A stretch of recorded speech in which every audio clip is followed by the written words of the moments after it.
Hey there, it's Tim Kanak with Perkins Roofing, and today I am going to teach you how to measure your roof. You can see this roof behind me. It's actually my house. And one of the things that a lot of homeowners mess up on when they're thinking about the square footage of their roof is they just look at the blueprints for their house and they take the under AC, or they'll go on Zillow and they might say, it says 2,400 square feet, so that's what my roof must be. That is not the case. That is your under AC space. That is not your roofing space. When you look at under AC space, it's not including something like this behind me, an open air porch or garage space. And one of the biggest mistakes is that it doesn't include an overhang. Almost every single roof has some sort of overhang. You can see this one above me is 3 feet. That's about the standard dimension for an overhang, though they can range from 1.5 feet, 2 feet, 3 feet, 4 feet. I've seen some bigger ones, like this space here is about 10 feet. That's not going to show on my blueprint because this is not under air. That's not going to show on Zillow or Realtor.com or Redfin because it's not under air. So the most important thing to do if you want to get an accurate roof measurement is you have to get up on top of the roof. Or what you can do is you can try to measure on Google if you're pretty good at geometry and you can draw it out. So you can hand measure your roof, or you can do it via satellite imaging. But the thing to remember with satellite imaging is you have to calibrate your measurements because they're not perfect. If you're going to hand measure it, it's going to be perfect if you are good at measuring things. If you are not good at measuring things and you're not good at drawing, it's possible to mess it up. But you can see the overhangs here. Another thing, if you are trying to measure your roof via satellite imaging that you can mess it up on, is this, returns. So these areas here where you have one roof on top of another roof, you're not going to see this right here on Google Earth. That's something that you have to have experience and know that they're there and measure that space, or you have to be on the job site and make notes of that, like right here. That is not going to show on Google Earth because it's a roof that is under another roof. So you're not going to see these little areas from a satellite image. So we have to count the overhangs. We have to count the roof under the roof, which there are a number of those. We also need to count wall transitions because when you have the roof and it meets a wall, you need to come up per code 8 inches if you can and terminate up the wall. You don't want to terminate into the wall like this. You want to wrap up the wall. So if you terminate into the wall like this, water is going to come into that juncture. And we'll get up on the roof so I can show you. Might provide a little bit better of a visual.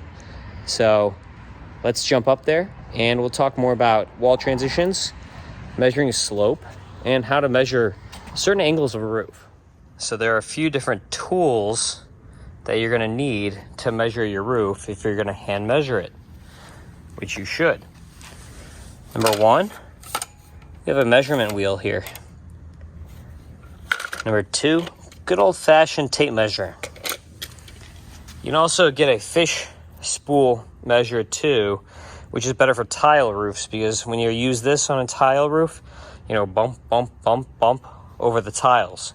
You're not going to get an accurate measurement. Luckily, we have a shingle roof here.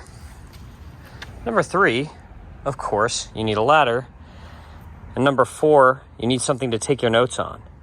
It's going to be this cell phone right here, or you can use a piece of notebook paper and draw the roof out. So you're going to go ahead and grab your measurement of your soffit. It's going to give you your overhang measurement. Then jump up on the roof. Once you're up on the roof, one of the first things you have to figure out is your slope, so you can apply your slope factor. There's a tool that you can get on your phone called Pitch Factor that I use. It's an app to get my slope. All you have to do to get your pitch factor is pick an angle, put your phone down on it like this.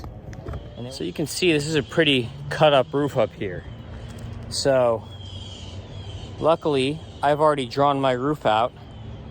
That's the first thing you're going to do, is you're going to come up somewhere high, or you can print something on Google Earth so that you can get your shape of your roof. Kind of just draw it out. You don't need to be Picasso, but you have to get every single angle, including your ridges, your hips, your valleys. So here's the valley, here's the hip. If you want to learn more about the parts of the roof, watch my parts of a roof video on YouTube to give you a better idea of what is what. Then you can draw out your roof. Once you draw it out, you just have to get your angles. So look here, I have a trusty measurement device, and you're just going to walk the roof on your angles, and it's going to give you everything that you need. Especially if you're going to do satellite imaging, then sometimes what you're going to do is just measure 1 or 2 angles to calibrate your satellite measurement tool, and then you just do a little simple math to figure out if you're calibrated, and if you're not, what kind of adjustments you need to make. So if you're looking at a house on Google Earth, right here, there's a little measurement tool that you can take, and sometimes it goes in meters, so you have to make sure you're on feet. And what you can do is you can just print or draw the shape of the house. You want to get a measurement on each angle. See, there's 74 feet. And what you're going to do is you're going to take that against your calibration. And see, we're going to do this one, and you do every single angle on the roof. You want to get every single one. So what you're going to do basically is you're going to take that against your calibration. So if I measured the ridge right here as my calibration point, you see it's 22. What if I measured it by hand and I got 24 feet?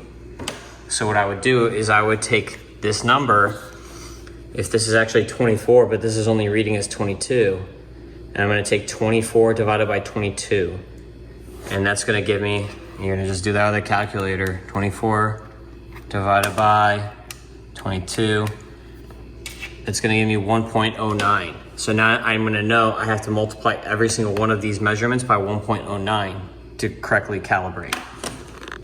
Just a little math for you.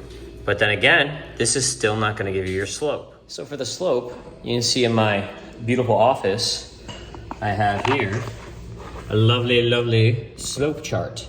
You can find this online, and it tells you the pitch of the roof and the slope factor you're going to use. So what you're going to do once you get that square footage, if I have a 6-on-12 roof, and I'm going to take all my square footage and take it times 1.12.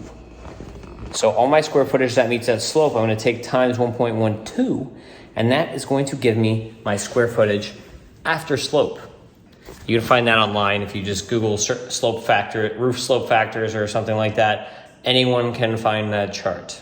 Slope roofs, as long as you use a slope roof factor, are generally easier to measure than a flat roof. There's less to mess up, which is kind of counter of what you might think. And the reason is that flat roofs have a lot of details that you have to take into account, especially commercial flat roofs, such as wall transitions. I'll show you a little example of a wall transition here, which is going to be not the same on a shingle roof that it would be on a flat roof. But basically, that roofing paper underneath the shingles needs to come up the inside. So there's a piece of metal in there where it's going to tuck up under the wall, under the stucco, to make sure that water, when it hits that angle, it's called an L flashing, so that when it hits that angle, it's not going to come right into the corner and get into the home. Because otherwise, if your paper ends like this and it hits the wall like this, it's going to go right in that junction. So this metal, you can see right here, it's white, wraps up to stop water from coming in through that transition at the roof to the wall. And flat roofs sometimes have something called a parapet wall, which is like a high wall that come up, or a curb. There's different types of transitions on a flat roof, such as you might have drip metal, stucco stop transitions, all kinds of transitions, which as a homeowner, you don't really need to know about. But the square footage, you have to decide, am I going to do a standard termination, which is 8 inches up the wall, or am I going to do a transition where I wrap all the way up the wall to the very top? If you do that, it's going to add significant square footage to your roof, but you're also going to get a better seal. So that's why that becomes important. So pretty simple, right? How to measure the roof. We have our overhangs included if we're measuring it from the roof instead of from the ground or from a blueprint. Or if you use Google Earth, like I said, you just have to make sure that you add your slope factor in and do your calibration and get any hidden areas where you have a roof on top of a roof. And that'll give you a good idea of your square footage so you can measure your own roof and you don't have to trust the contractors to tell you how big your roof is or how small it is. It's always good to do that. Then you know what you're working with. I hope this video is helpful. If you have any questions about how to measure your roof, feel free to reach out to us on YouTube, or you can email us at support@perkinsroofing.net. We can help you measure your roof, figure out how to measure your roof so you can make sure that your roof is the right price. And of course, it's starting to rain right now. Mother Nature is telling me it's time to stop working for the day. So thanks for watching. I appreciate subscriptions. Please subscribe to us on YouTube. And if you need anything in the East Florida area or Southwest Florida, because as opposed to Ian, let us know. We'll take care of you to the best of our extent. You can reach us at 305 MIA Roof for Southeast Florida. For our North Branch, you can reach us at 561-559 Roof, where we cover Palm Beach County, we cover Martin County, so Stewart area, cover Port St. Lucie, St. Lucie County. So reach us at that number for those areas. And for the West Coast, you can call us at any number and schedule us. Please note, we will be a little more expensive on the West Coast because we have to travel. But the good news is we have materials here. I've got the manpower. You're not going to run into the delays of a local company who has 10,000 roofing contracts that they just signed in the last couple of weeks. So thank you for your support. We appreciate you at Perkins Roofing. Please subscribe, please rate, please review. Thank you.